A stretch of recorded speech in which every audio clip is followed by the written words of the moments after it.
a lot of young people especially are upset, thinking that Christians are overly involved in politics. And it seems like one of the things that's happening, especially recently, is that young people are getting more and more involved in politics.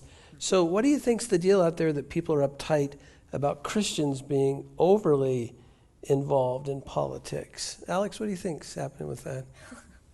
To begin with, I think Christianity, we do need to be socially responsible. So I think that as Christians, that we should be very, very active and socially responsible. However, I think where that's coming from is the concern with the conservatism and the amount of money that specifically churches are investing in type of campaigns. And I would consider myself extremely involved in politics. Where I'm getting concerned is when I think about Jesus, I think about compassion and love and forgiveness and generosity and openness and tolerance.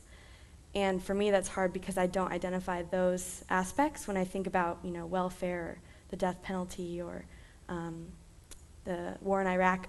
I identify more with the Democratic political party. It's like if you're a Christian, you have to be a Republican. And that is really concerning to me because I feel like if you're a Christian, you can be anything. You don't have, it doesn't have to be related. It's not, the Republicans or conservatives shouldn't have been allowed to monopolize Jesus, which I don't believe they have completely, but it seems like a common trend.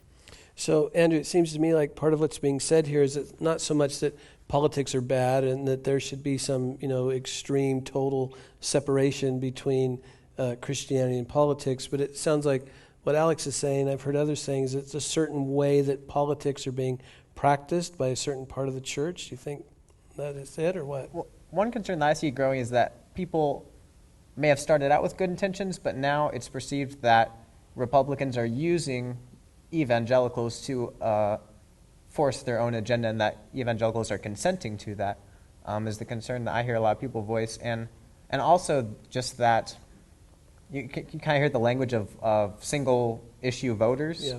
I think that's something that concerns people as well, is that maybe we haven't done the best job at adjusting things from a systemic level, and looking at because all the factors on any issue interrelate, and it's kind of been pared down on some issues to where it's just the one factor or two factors I looked at rather than the broad spectrum of things.